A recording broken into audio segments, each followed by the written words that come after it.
Burnt toast theory. I love this theory. I talked about this in my last podcast episode. If you haven't heard about it before, basically the burnt toast theory goes like this.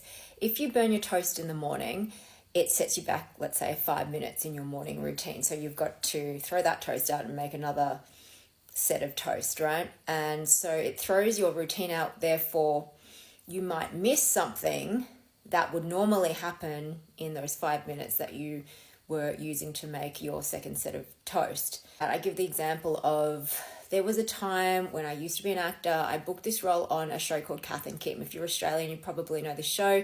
It's a comedy show starring Glenn Robbins.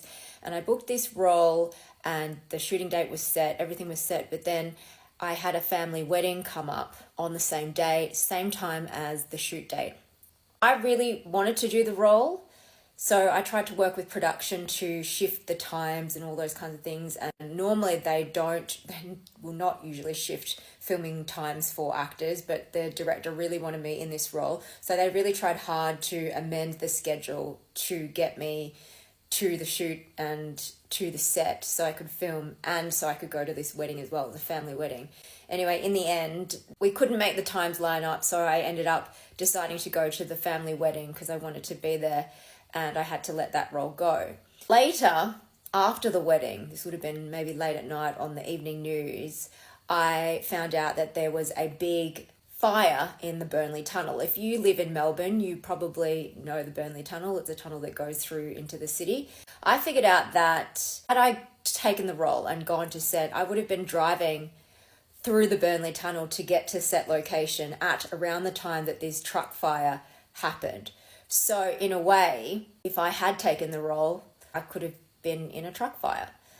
So, it might not have happened, but it was 100% more likely that I would have been in that situation if I'd taken the role rather than being going down to a wedding or the Mornington Peninsula. So if something quote unquote negative or is perceived to be negative happens, it could be either saving you from something or redirecting you elsewhere that is going to be better for you. I really like the way that this theory, the burnt toast theory, describes it, and it's a really great analogy for if things that do happen in your life seem to be negative, to look at it at a different frame, that it actually is either saving you from something or redirecting you to something better. Make sure you listen to the latest episode on the Rachel J podcast, but this is a little story that I tell. It's called the burnt toast theory. I think it's been going around TikTok for a while, but I really, really like it.